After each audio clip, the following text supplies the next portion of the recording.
Come take a walk with me.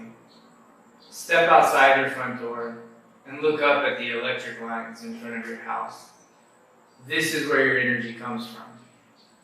Now let's get in the car and let's follow those power lines all the way to the local power plant. This is where your energy is created. Can you describe to me how the power plant looks? Is it a hydroelectric dam with a lake above? Or does it have smokestacks with smoke billowing out of the top? You know, electricity is a funny thing. We expect it to be there when we turn on our light switch or when we open our refrigerator door for a late night snack. But most of us don't actually think about where or how the energy is made. Does your energy come from renewables or does it come from fossil fuels? Well, for many companies around the world, the answer to this question is becoming vital as the corporate rush towards sustainability is permeating the world. And this is incredibly important because corporations no longer want to consume energy from fossil fuels like coal or diesel, to the extent that renewables are actually surpassing fossil fuels. In fact, the number and the size of corporations that are now sourcing energy directly from renewable energy power plants is growing at a rate that we could not have imagined 10 years ago. And today I'm going to explain a little bit about how.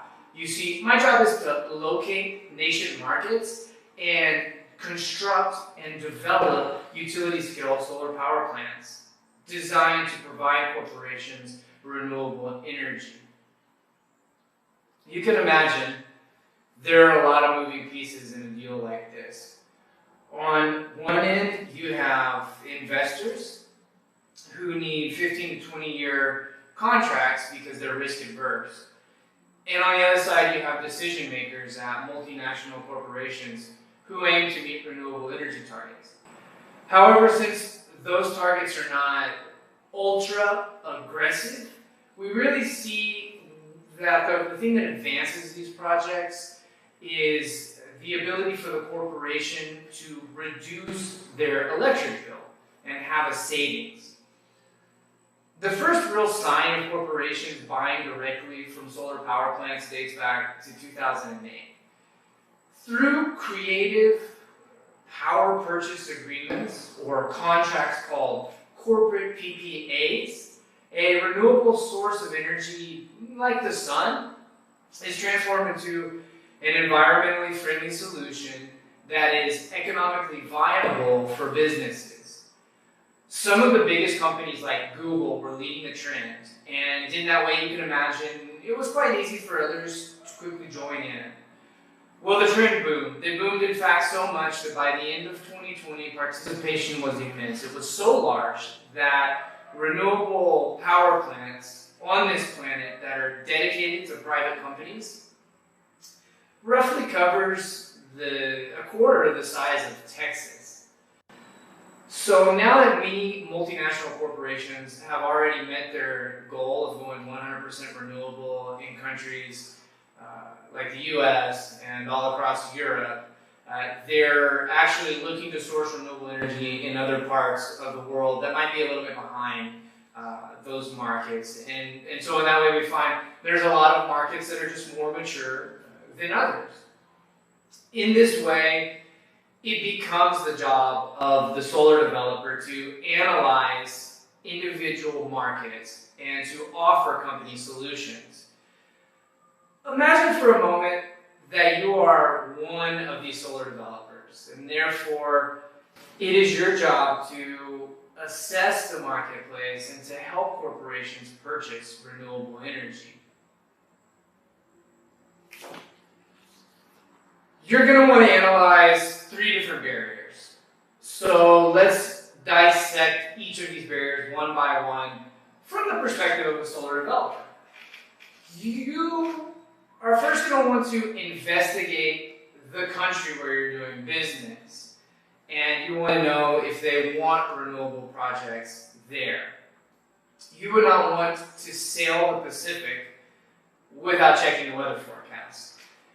Therefore, you do your homework and you find that the ideal conditions for renewables are found in countries where energy markets are deregulated or semi-deregulated. What is interesting here is that a couple decades ago, many countries embarked upon power sector energy reforms. They did all sorts of things like restructuring utilities and introducing competition into the marketplace. Each one of these energy reforms has a story to tell. And El Salvador, where I am now, is an interesting case in point. El Salvador is a country bordering Guatemala to the north and Nicaragua to the south.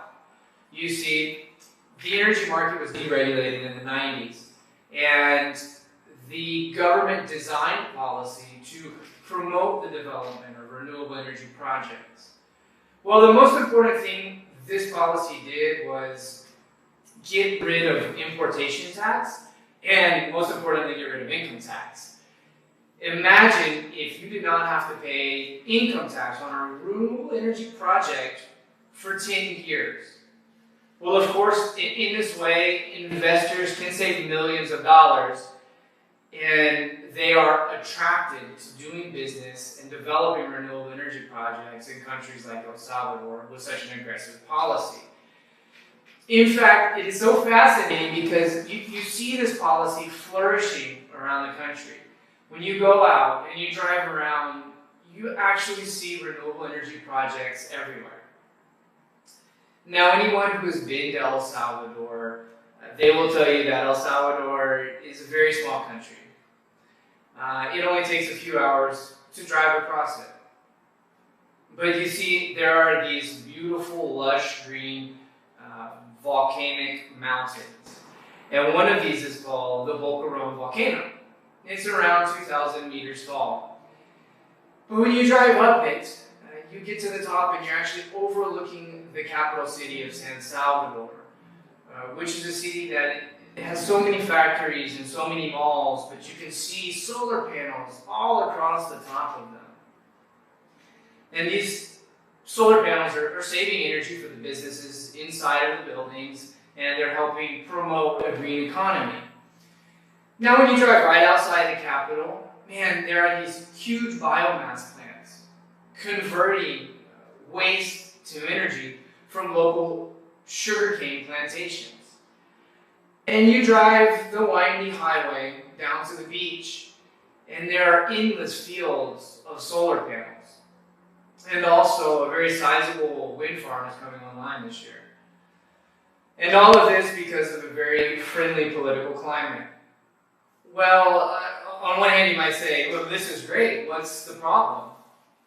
However, there's one small catch, you see, because there's no traceability or additionality for corporations who need to verify that their energy comes from a renewable source. This is the second barrier to entry, interconnection and traceability on the local grid. Right, so for corporate PPAs to function and for you to offer traceability and additionality to your customer, the electrical grid interconnection and energy transportation must allow a solar power plant to inject energy at one point on the grid and to deliver it to a corporation many, many miles away. In this way, you can guarantee the power purchaser certified renewable energy and additionality, because you are adding renewables to the grid that are dedicated solely to them, which is often a requirement for corporations to meet their global renewable commitment. So you might ask, how is the energy traced or transported? You might think of it as an energy cloud. And the solar energy is injected at one point into the cloud and is withdrawn at another point of the cloud where the corporate end user is located. In a sophisticated platform using advanced solar forecasting tools, hourly injections are planned at the meter right in front of the solar power plant, and the withdrawals are programmed in hourly blocks at the meter of the corporate end user.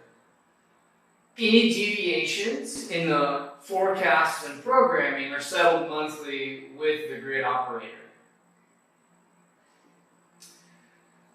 Now that you have traceability and transport figured out, you're still up against another hurdle. You can't very well expect to inject your solar energy into the utility company's transmission lines and send it wherever you want, absolutely free. No, in fact, you have to pay to use the transmission lines, and well, you, as a solar developer, better hope that these charges are not exorbitant. Therefore, as a solar developer, you pursue energy markets where energy transportation fees are low. And in some cases, there are even exemptions for renewable energy power plants, quite like El Salvador. Like I said, there are a lot of moving pieces in a deal like this. However, perhaps you can see that the stars are aligning. You find a friendly political climate, and that leads you to an amenable electrical grid.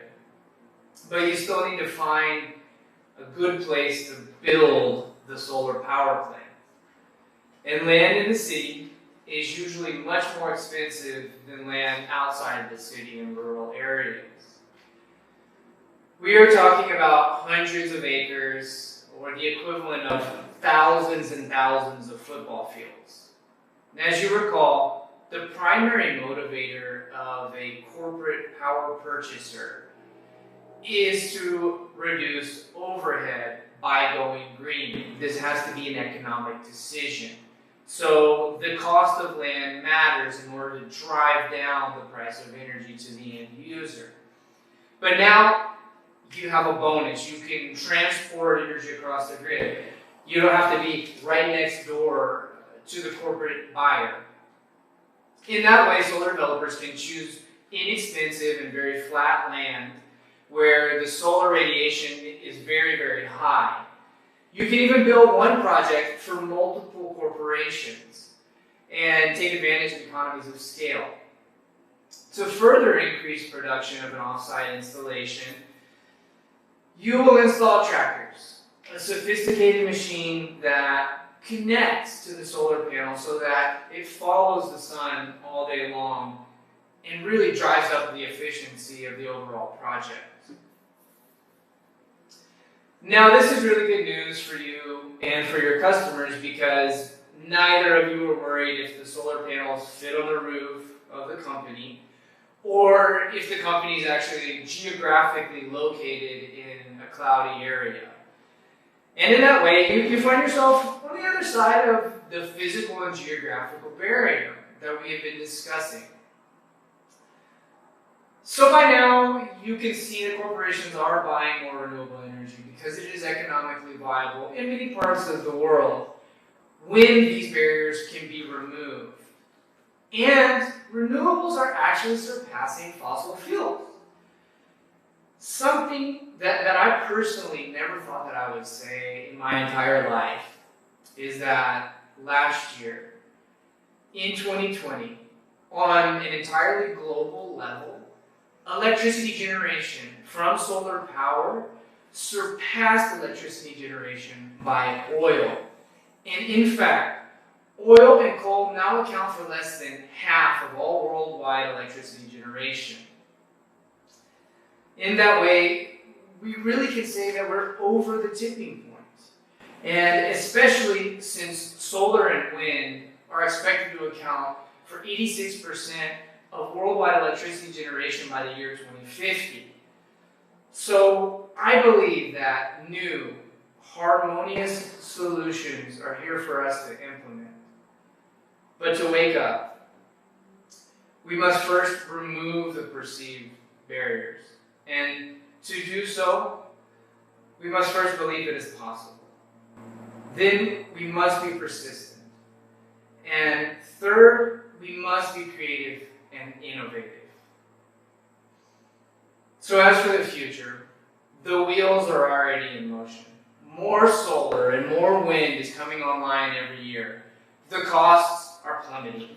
And solar energy can be stored for use at night. That's already happening.